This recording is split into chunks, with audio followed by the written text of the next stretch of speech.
Bonjour à tous et bienvenue dans ce 6h30. Afin d'élaborer une stratégie efficace pour la préservation de ces forêts, le Conseil régional de Lamé a organisé les États généraux de la forêt de la région. Il s'est agi d'identifier les problèmes liés à ce secteur et de trouver des solutions pour la préservation du couvert forestier de la région de Lamé. Immédiatement et lutter contre les invasions clandestines de forêts classées.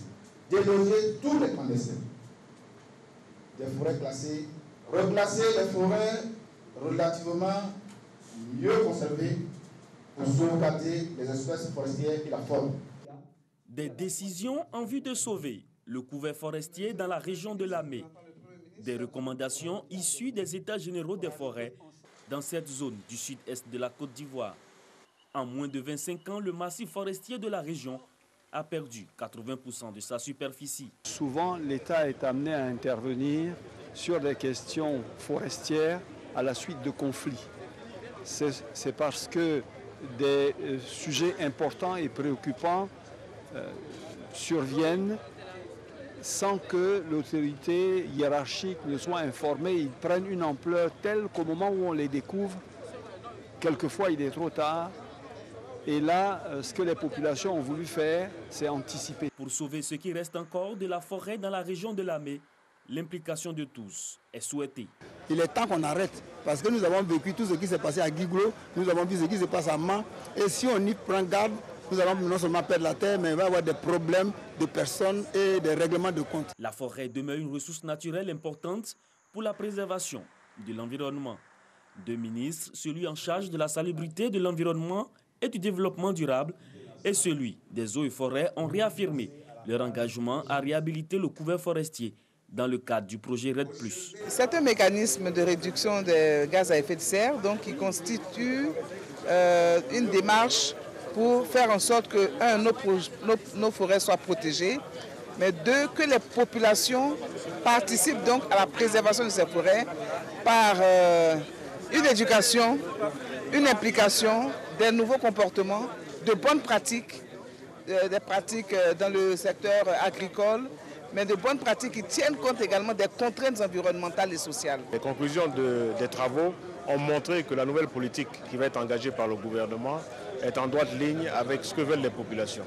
Donc c'est un partenariat gagnant-gagnant, non seulement les populations, mais aussi les industriels du bois, mais également les industriels de la culture du cacao et les autres cultures pérennes. À ce jour, sur les 9 forêts que renferme la région de Lamé, il n'en reste plus que 3. Plusieurs organisations non gouvernementales dans la région ont donc reçu à cet effet des conventions de partenariat dans le cadre du projet RED+. Il s'agira pour elles de mener des actions de reboisement dans différentes localités de la région. C'était un reportage signé Godefroy Okambawa. Les 16 agences du système des Nations Unies font le point des activités de leur coopération avec la Côte d'Ivoire à Assini. Pour cette année, les Nations Unies entendent renforcer leur accompagnement afin de permettre au pays de réaliser des projets importants tels que la priorisation et l'intégration des objectifs de développement durable dans le programme national de développement visant à assurer de meilleures conditions de vie aux populations. Le bilan de l'année écoulée et dégager les nouveaux axes d'accompagnement de la Côte d'Ivoire sont les motifs qui ont réuni pendant 2 jours les 16 agences des Nations Unies résidant dans le pays. Le bilan de l'action 2017 s'est révélé fructueux, mais de grandes perspectives s'annoncent pour l'année en cours. Vous savez que l'année 2018, c'est l'année donc de la revue à mi-parcours du PND. Là, nous allons accompagner le gouvernement dans le cadre de la revue. Nous allons le faire simultanément ou concomitamment avec la revue de notre cadre de coopération, de manière à voir comment mieux articuler donc les deux documents, que sont le PND et le CPU des Nations Unies. Les projections de la coopération entre la Côte d'Ivoire et les équipes pays devront également s'étendre sur d'autres projets, à savoir l'amélioration de la qualité des dépenses publiques, la mise en œuvre du projet de registre national des personnes physiques et la mobilisation des ressources du plan national de développement estimé à 30 000 milliards de francs CFA. La ministre du Plan et du Développement, Niali Kaba, a réaffirmé l'engagement du gouvernement ivoirien à faire bon usage des suggestions de ces assises. Il nous faudra concevoir et mettre en œuvre des programmes conjoints tout en restant conformes aux procédures budgétaires nationales. Par ailleurs, je voudrais donner l'assurance que toutes les contributions et suggestions pertinentes enregistrées au cours de ces 2 journées seront traitées avec soin et diligence par le gouvernement.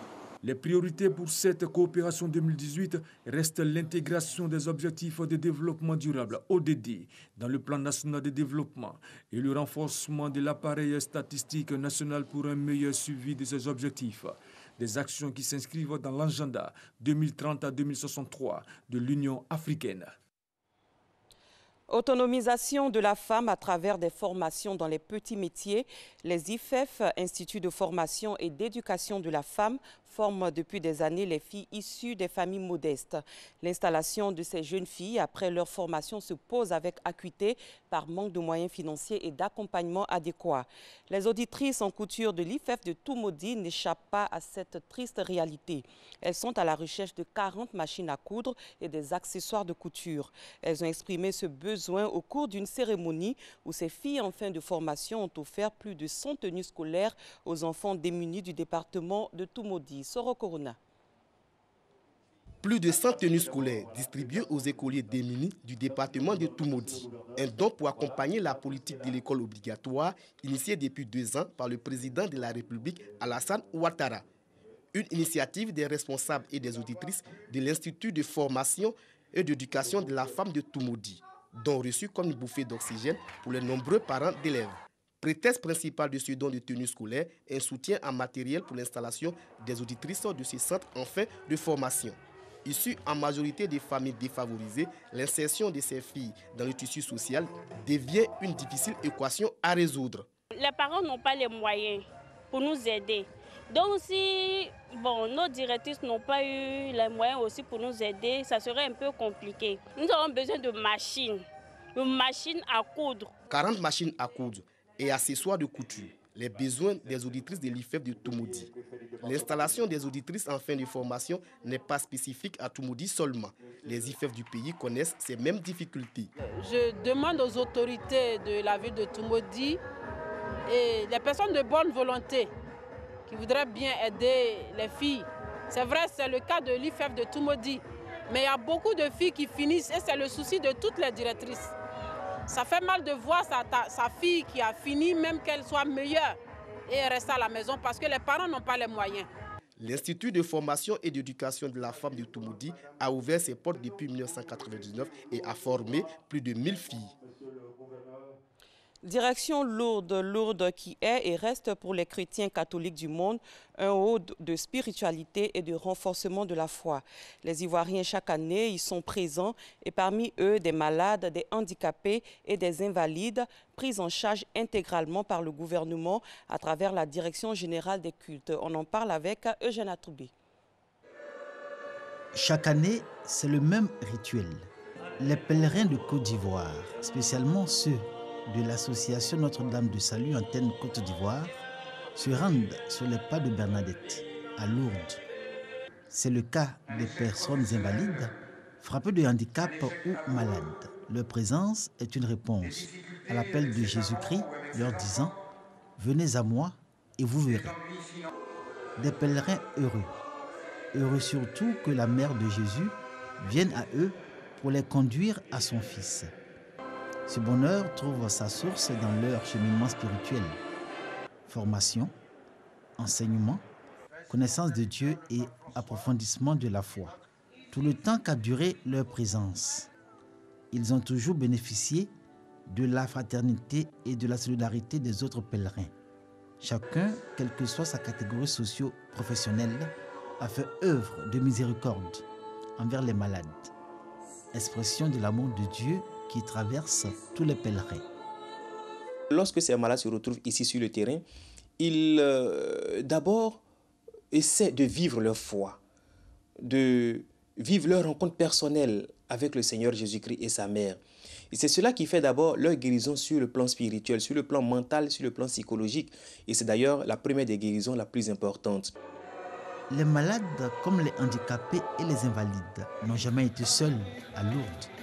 Certes, on notait la présence constante de Dieu, amour, à travers Sainte Bernadette et Marie, Mais il avait aussi la présence de tout ce beau monde engagé dans le service.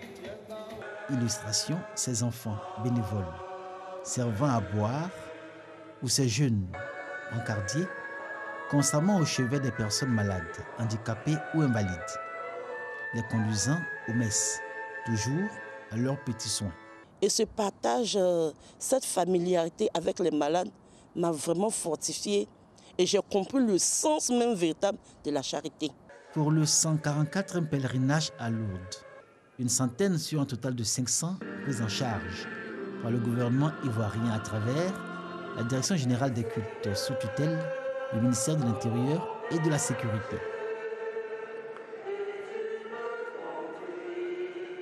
C'est dans un esprit d'unité, de réconciliation, la répercussion immédiate de ces prières-là peuvent permettre à la Côte d'Ivoire de pouvoir aller de l'avant. Le pèlerinage à Lourdes pour l'association Notre-Dame de Salut Antenne Côte d'Ivoire a été le témoignage des œuvres de miséricorde. Avec Dieu, tout est possible. Quand nous voyons ces malades, ils pouvaient rester chez eux et dire que de toutes les façons, moi je ne peux plus espérer.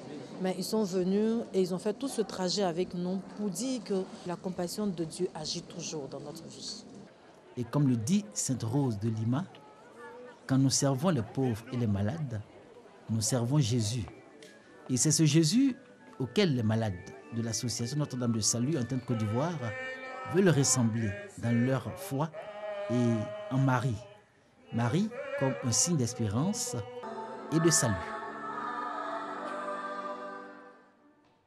Nous restons à l'étranger avec de nouvelles violences dans l'ouest anglophone camerounais. Des heurts ont éclaté dans différentes localités. 3 gendarmes ont été tués, un sous-préfet a été enlevé et quelques attaques parsemées ont été enregistrées, entachant les cérémonies de commémoration de la journée de la jeunesse célébrée hier par les autorités.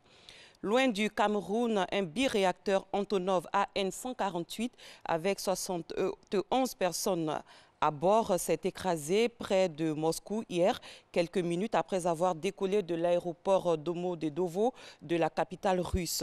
Il n'y a pas de survivants. Un centre de crise a été ouvert. C'est la fin de cette édition. Merci de l'avoir suivi.